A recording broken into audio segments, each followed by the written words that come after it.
In today's video, we're going to do an NHL draft lottery simulation. We're not that far away from doing the actual draft lottery itself and knowing the full order. So for today, we're going to do another simulation to see, based on the final NHL standings, who would win the first overall pick, who would they then select with that pick, and how might the top 10 of the draft end up working out. We'll get into that coming up next. Well, welcome back to another video here at Top Shelf Hockey. As I mentioned, we're going to do another NHL draft lottery simulation today. It's just a fun exercise to do, just to see how things might actually turn out at the draft lottery. At this point, we're still about a week and a half or so away from that draft lottery actually taking place. It's expected to be around May 6th or 7th before they do the actual lottery. It's usually near the tail end of the first round of the playoffs or so. So that's what we're projecting right now based on what we've heard from the NHL. So obviously, for right now, I just want to do another simulation. We've had some pretty good turnouts with the simulation. It's worked out for me that I think every video I've made over the course of the season, I think there's 5 or 6 now, the simulators picked a different winner. So it's kind of fun. Obviously, you've got a lot of the teams like the Sharks and the Ducks and the Blackhawks, Blue Jackets, Montreal, the Utah team, I guess, which have been formerly the Coyotes in the mix. We'll see who could win. I mean, wouldn't it be something to see like the Utah team, end up with the first overall pick? What a boost that would be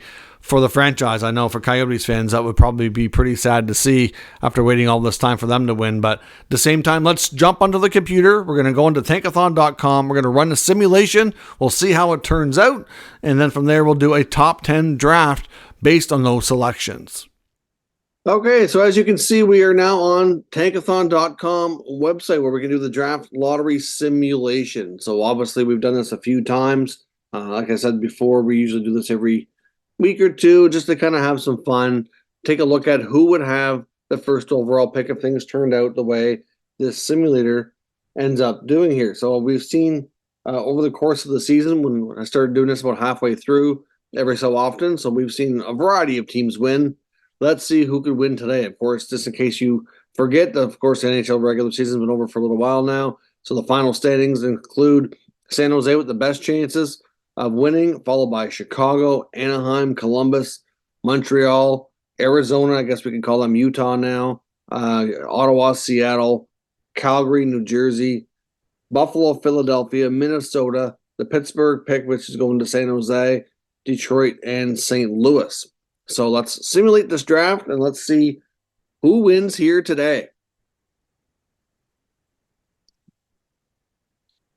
We have the Ottawa Senators. Wow. I don't think they've won during any of our prior simulations that I can't recall they have anyway. So what a benefit that would be for them having an unexpected down season. I know they didn't live up to their own expectations this year, and that would certainly give them a major boost moving forward, getting another, top 6 forward for sure. Not only that, but like a potential franchise player in Macklin Celebrini. So Ottawa picks, and all the Ducks also win the lottery here and get to move up an extra spot into that 2 slot. So Ottawa and Anaheim are your winners here today. The San Jose Sharks and the Chicago Blackhawks both move down 2 spots. The Blue Jackets, Canadians, and the Utah franchise all move down 1 spot. Everybody else ends up staying put. So that is your draft order for today. So we will now go into the mock draft portion of the video where I will name who I think these top 10 selections are going to be based on best player available, based on team need, etc. And we'll determine where we think some of these players are going to go. So selecting first overall, the very fortunate win here in the draft lottery is the Ottawa Senators. And again, no doubt, whoever picks first is taking Macklin Celebrini. Celebrini is expected to represent Canada here at the upcoming Men's World Championships. It's had a phenomenal season. Franchise player, pretty complete player overall, can play at both ends of the ice as well. May not have the offensive output as a Bedard long term. That's hard to say. But he's a phenomenal player, and it's not even a close gap or debate over who will go first overall. There's no doubt Celebrini will do that. Just a matter of who gets lucky enough to pick him. Next up, at second overall, we have another draft lottery winner, the Anaheim Ducks. And I think they would select in this spot Artem Lovchinov. I mean, I know that it could go with a player like Demidov, who's a Russian wizard almost, you could say, with his financial or offensive skills. But Lovchinov is a really solid big, rugged right shot defenseman, something that Anaheim really could benefit from. They have a lot of good young forwards. I think Pat Verbeek might not want to wait as long as he needs to get Demidov over to North America, where Levshinov's already playing college hockey. The Belarusian defenseman, I don't think there'd be any issue with him transitioning right from college hockey to the NHL. I don't have any speculation to say that he's going to the KHL first or anything of that nature, but Levshinov would be a really solid top 4 right shot D for Anaheim to be solid play at both ends of the ice, and I think that would benefit them greatly. At 3rd overall, we have the unlucky San Jose Sharks in this simulation. They would definitely take Ivan Demidov if he's available there. Like I said, they have all the reason to be patient. They're rebuilding. They're years away from being competitive, and he could play in the KHL for a few years as expected before coming over, and this wouldn't be a big deal for them. Demidov is a tremendously gifted offensive forward with all kinds of high-end skill, and when he comes over, he'd make a major impact for them, but they could continue building while he's over there. So to me, this is a no-brainer pick for the Sharks, assuming everything goes down the way the simulation has worked out. At 4th overall, we've got the Chicago Blackhawks. If this draft goes the way it is, I'd have them picking Caden Lindstrom. They could use a big, strong centerman down the middle. Lindstrom's season has been interrupted this year with injuries. Otherwise, the hype around him might be even more. But he's got the size, the strength, the ability that I think he'd be a tremendous addition for the Blackhawks. Now, they may end up valuing some of these top defensemen more so, but when you get an opportunity to draft a centerman with the size, skill, and skating like Lindstrom, it's hard to pass up. So I think Chicago makes this. Next up at 5th overall, we have the Columbus Blue Jackets, and I have them taking the next D off the board from the University of Denver, Zeev Buium. Now, Buium has potential to be a real solid, gifted player here. He put up tremendous numbers in the NCAA this year for Denver. 50 points in 42 games. Just a real solid overall left shot defenseman. Not huge, but he has decent size and strength at 6 feet, 183. Likely going to play at least one more year of college hockey. Obviously already has national championship here to his name. So to me, he's coming in with a lot of pedigree, a lot of great experience, and he could be a tremendous pickup here for the Jackets. I think he could be a real tremendous top pair offensive defenseman here in the future for the Blue Jackets. Next up at 6, we have the Montreal Canadiens, and I have them selecting Berkeley Catton from the Western Hockey League Spokane Chiefs. Catton's been linked to this team a lot, and it just seems like it's worked out with a lot of our simulation that he's available in the areas that they're picking. They're likely going to be picking somewhere in that 6, 7, 8 range. And obviously Catton is a player that's put up a ton of points, 116 points in 68 games.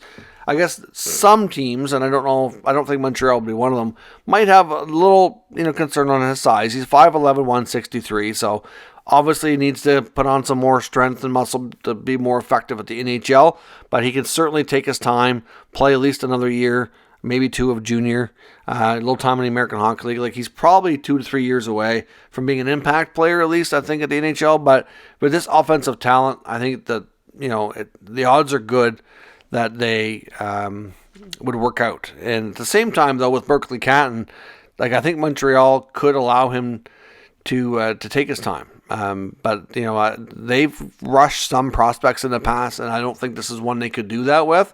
I think it would be dangerous. Or they have so many defensemen as well, and they have a logjam of D. So as much as you want to go best player available, you could make an argument here that some of the other D might be a stronger long-term candidate here to be picked. But Montreal's got so many D, I think they go with Catton here because they like the player anyway. Next up, we have the Coyotes, or I guess we can call them Utah, but we don't have a team name yet, so we're still using the Coyotes logo. And I have them selecting huge defenseman Anton Siliev. He's a rare find as well. I know they have a lot of good young forwards. They do have some interesting D, but they could probably use more help on the back end than up front. And he's just a real solid shutdown type defenseman. I mean, he's got tremendous size, 6'7", over 200 pounds, great wingspan, great reach, moves around well for his size, not going to give you a ton of points.